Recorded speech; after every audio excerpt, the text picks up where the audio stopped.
Suivante.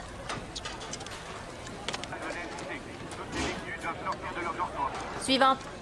Non, pardon, Le serveur la regardait avec dégoût. Tout le monde attendait dans la queue pour manger. Seulement, Parker ne recevait rien. Elle tendit la main pour prendre la pince à tout cependant. Quelqu'un lui la dérobait brusquement. Le responsable de la cuisine la fixa avec colère. Parker réalisa alors tout juste. Elle avait été ciblée depuis longtemps. Elle posa la tablette. Elle allait chercher de l'aide auprès des gardiens. Malheureusement, les gardiens la harcelaient aussi. C'est cruel, mais c'est ton problème. Défense de sortir de la cantine avant la fin du repas. Elle ne pouvait qu'être contrainte de s'asseoir un peu partout. Tout le monde la regardait avec des regards étranges. Son fiancé, Larry, vint bientôt la voir. Ils s'assirent. Larry remarqua immédiatement qu'elle était beaucoup plus maigre. Parker dit qu'elle avait faim depuis longtemps. Larry était perplexe. Avant qu'il ne puisse poser des questions, Parker aperçut une machine à distributeur automatique non loin de là. Ils se précipitèrent vers elle. Ils virent un panneau indiquant que la machine était hors service. Parker sentit un doute se former dans son esprit. Elle pensa que c'était trop étrange. Elle frappa violemment la machine. Le bruit attira immédiatement les gardes patrouillants. Parker avoua à Larry qu'elle avait été ciblée par le responsable de la cuisine. Larry ne croyait absolument pas ce qu'elle disait. Il trouvait ses paroles absurdes. Il la réconforta doucement. Je vais devoir me battre avec elle. Te battre?